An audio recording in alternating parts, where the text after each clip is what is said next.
speak to Tanya Pasha-Sant. She's a paediatric intensive care and humanitarian doctor with MSF. Tanya, thank you very much for being with us. Can we start with the news that we've had from MSF tonight, that some of your doctors have got through the Rafah crossing today? What can you tell us about that? Yeah, I just want to clarify, I'm not speaking on behalf of Doctors Without Borders today. I do work for them, but in this interview, I'm not speaking on their behalf. Okay. I can confirm that 22 members of Doctors Without Borders have successfully crossed the Rafah border, but I can't comment further. Could you tell us, I mean, obviously you work with them and you know them well. Can you tell me what the situation is in Gaza right now for those who stayed behind? So my relationship with the Gaza Strip over the last 10 years has been as a teacher, not through MSF. I go and I train with a group of physicians and surgeons from Oxford University. I also do work for MSF and I speak on their behalf for the international community on this particular issue. So what I will be referring to in the rest of this interview with you is my relationship with colleagues in Gaza who don't necessarily work for MSF. Okay. I have a long-standing relationship with the medical community in the Gaza Strip through my training trips over the last decade. And are you in contact with them? Are you in regular contact I am. with them? And what are they telling you? So I just want to say it's a very hard act to follow after listening to Biden's speech because, you know, what I'm about to tell you just seems so such a shock compared to the rest of the narrative that I've been listening to, waiting for my interview.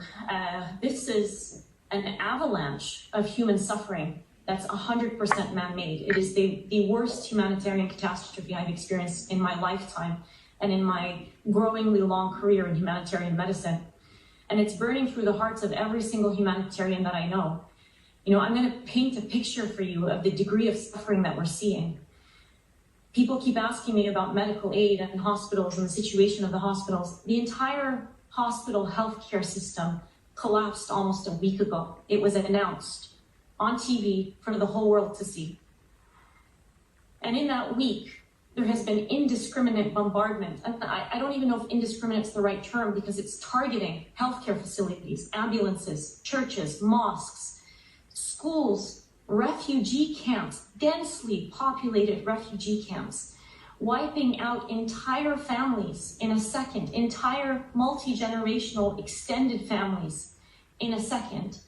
There are almost 1,000 families in the Gaza Strip who have had at least 2 members of their family, at least 2 members killed in the last 3 weeks. There are almost 4,000 children who have been killed and identified, excluding almost 1,000 children whose bodies are still trapped under the rubble. Some of them may be alive for a long period before they ultimately die under the rubble. And I'm sorry if there are any young, children watching this. Perhaps this is a good time to ask them to leave the room, but I think it's important that I paint a picture, particularly when I'm following a news narrative that almost dismisses this avalanche of suffering that is unprecedented in modern times.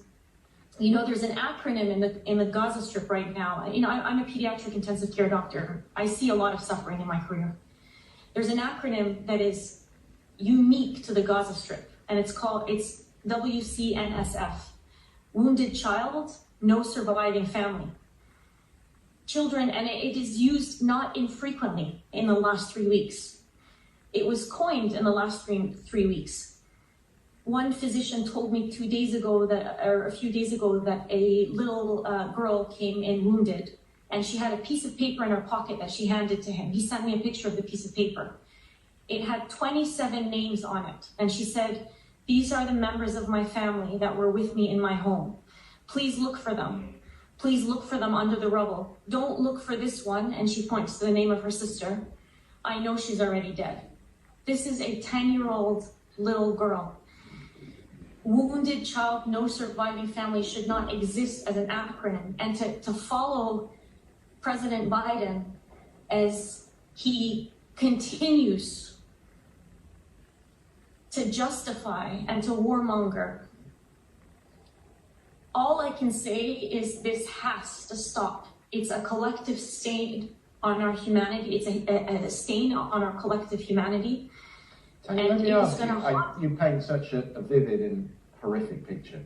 You really do, and I understand that these are your friends who you've worked with and how difficult that must be. You're not alone. I've been hearing today reading testimony today from Philip Lazzarini, who's the Commissioner General of UNRWA. He's been speaking to the UN Security Council. He said this: the sanitary conditions are appalling. People live on very little bread and whatever is left of some water. 70 of their staff members have been killed, and they are looking after 670,000 people in their refugee centres. Is there any sign from what you're hearing of a humanitarian pause or pauses that could be negotiated?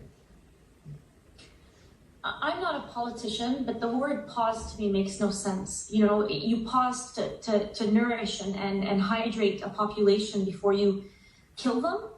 It just doesn't make any sense for me. You stop the bombardment. That is what the entire global community should be pushing for and should be insisting on. You know, and I think in leading up to my introduction, I think you interviewed somebody who said something very similar, a Gazan who said something very similar. You know, the priority is not giving us aid. You need to stop the indiscriminate bombardment. So I think, yes, what is needed is a humanitarian truce or a ceasefire, global intervention, things that were voted for by the overwhelming majority of countries on this planet a few days ago in the General Assembly of the United Nations, yet they're not adhered to and are completely disregarded by the powers that be. Two powers, to be specific. Tanya, I'm going to have to leave there because I am out of time, but I hear you. People will have heard you. It's a very powerful message that you're giving us. And thank you very much for joining us this evening on the programme. Thank you. And thank you for everybody watching.